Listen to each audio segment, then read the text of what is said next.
উত্তরার দিয়াবাড়ি এলাকায় অবস্থিত মাইলস্টোন স্কুল অ্যান্ড কলেজ এখন যেন নিঃশব্দ এক মৃত্যুপল্লী। প্রতিদিন এই সময়ে কোলাহল আর পড়ার শব্দে মুখর ক্লাসরুমগুলো খালি শুনশান।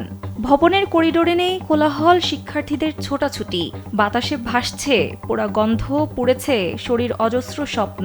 স্কুল ভবনের সামনে ছড়িয়ে ছিটিয়ে রয়েছে শিশুদের বই খাতা, ব্যাগ, জুতা, পানির বোতল, এমনকি কয়েকজনের আঁকা ছবি। এই ব্যাগ বই খাতায় যাদের কোমল হাত পড়ত, তারা অনেকেই হয়তো না ফেরার দেশে কিংবা হাসপাতালের বেডে পোড়া শরীর নিয়ে কাতরাচ্ছে।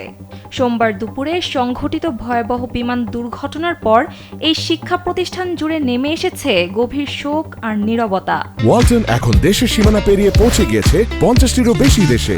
ওয়ালটন, ঘরে ঘরে, বিশ্বজুড়ে। মঙ্গলবার কলেজ ক্যাম্পাসের প্রাইমারি শাখার সামনের ভবনে এখনো ছড়িয়ে ছিটিয়ে রয়েছে সেই বিভীষিকাময় ঘটনার চিহ্ন। শিশুদের খাতার পাতাগুলো যেন আগুনের আঁচে বিবর্ণ হয়ে গেছে, কারো নাম লেখা মলাট এখনো দৃশ্যমান।